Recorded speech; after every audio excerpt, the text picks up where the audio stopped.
Hi everyone, I'm so glad you're here to hang out with me to talk about neat interior design topics. In this video, we're going to be talking about light reflective value, which is, the lightness and darkness of paint colors and how we can use that to help make better choices when we're selecting colors. So if that sounds like an interesting topic to you, I'd love to have you hang out with me. And I want to thank everyone for watching my videos and subscribing to my channel and liking my videos and also leaving wonderful comments. I really appreciate it. So let's get started.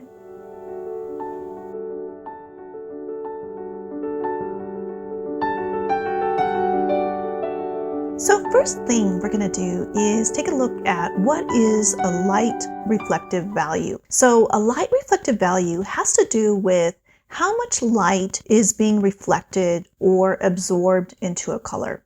And so this has to do with the lightness and darkness of a paint.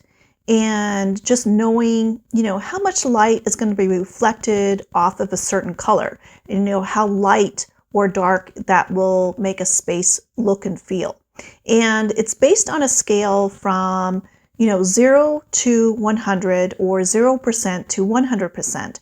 And 0 having that be the darkest colors, where there's either 0 light reflected off of a color or like all of the light is just absorbed into that color, to the other side of the scale, which is bright white, where 100% light is reflected off of a color. And so the lighter the color, the higher that light reflective value will be, and then the lower the number or the lower the percentage, the lower the light reflection will be off of that color. And any color can be, given a light reflective value based on just that scale of, dark black all the way up through very bright white. And so for instance, like a purple can be very dark and have a very low light reflective value, but then it can be lightened up all the way to where it has a very high light reflective value. And this is all just really helpful in knowing, how light or dark a color is going to appear. So one example I thought about to see the high reflective value of white is in a small town in Greece, where all the buildings are painted white and reflecting all of the light off the buildings, all of that hotness from the sun off the buildings to keep the buildings cooler. And then the opposite end of that, where you may see or may want a low reflective value color, is maybe in a home theater, where you want that room to be very dark. And you could choose black, which would be, a very low reflective value color, or, another color like purple. And so just choosing, a lower light reflective value number for that room to keep it nice and dark. One way to think of light reflective value is to think of it as another tool that you can use when you're choosing colors. So, you're going to choose a color, based on colors that you like, and say a blue, whether it's going to be, more yellowy blue or more purpley blue. And then you're going to think about, the intensity of that color, how bright that's going to be, or if you want it to be more grayed down. Knowing the light reflective value will also help you choose just the right darkness or lightness of that color. And especially when, you're looking at one color, but you're looking at different versions of one color. It may be difficult, even when you place them side by side, to see which one's lighter or which one's darker. That's where it's easy just to look at the light reflective value to help you make that decision about which color will work better for your space. So where can we find the light reflective value for a paint color?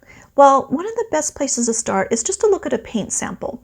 On a paint sample on both sides, you're going to find the name of the color, but a whole bunch of numbers on there, and one of those numbers has to do with the paint name itself, but also there's information about, the hue of the color or the intensity of the color, and then also the light reflective value of that color. And it may not tell you right away which one is the light reflective value. And it may, it may say LRV 20%, or it may just have a number. So it may be a good idea just to take a moment and go to the paint manufacturer's website and look for information on what all those numbers mean and where you can find the light reflective value.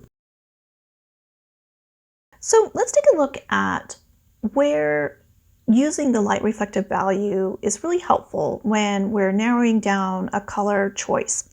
So first thing would be, say if you're looking for a white color of paint for your walls and you've narrowed it down to maybe a warmer version, but you also have like 3 or 4 different versions of white that would work, but you want the lightest and brightest version of that. And putting those colors together, it's kind of challenging maybe to see exactly which one is going to be the lightest, or maybe double checking, because sometimes even if you think one color is lighter than another, it's not always the case. So double checking with the light reflective value number, you can look for the one that is the highest, and that will be the brightest, and so that would be the choice for that space. And then another example of where it's helpful to use the light reflective value is maybe on your front door. So you have a color for the body of your house, but you want the front door to stand out and be the focal point. And right away, if you choose a different color, it's already creating some contrast. So it's going to, stand out just because it's a different color than the body color. But you also have selected a color that is very bright and intense, so that's helping the color, the front door, to stand out. But you also want to make sure that the value, the lightness and darkness of that door is not the same as the body color. That's where it's nice to check the light reflective value of the body color and the light reflective value of the door color, and just to make sure that there's some contrast going there so that it's a different value, a different lightness and darkness. So making sure that it's either lighter or darker than the body color, and that's where the light reflective value can be really helpful. And then another example would be, say if you have a room that's painted all white and you want to have the ceiling be white as well, but you want to make sure that there is even more light coming into that room, just make it super bright and airy and cheerful. That's where you can choose a higher light reflective value for the ceiling, for the white color of paint in the ceiling. That way more light is reflected off the ceiling, making that room even lighter and brighter. And then another example would be, say you're choosing between different versions of kind of a tealy, bluish, greenish color, and you want it to be a nice deep tone, and you're having, some challenges seeing, which of those tones would be, the darkest version or the version that you like the most. And it's maybe kind of challenging. You're putting those paints side by side, and it's just kind of hard sometimes to see really, which version is darker or lighter. So just by looking at the light reflective value, that can either, back up what you're kind of thinking already, or just kind of give you a new version that maybe would work better.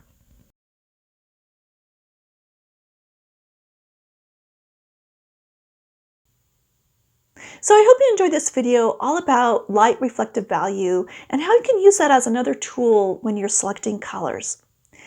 And just for fun, grab some paint samples and see if you can find where the light reflective value is on that paint sample. And if it's hard to figure out which of those numbers is the light reflective value, go to the paint manufacturer's website and hopefully they'll have that information on there for you.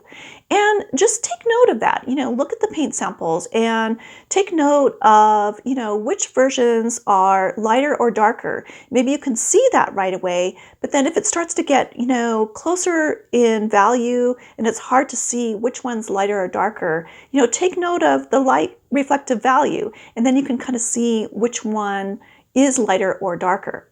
And let me know in the comments what you find out.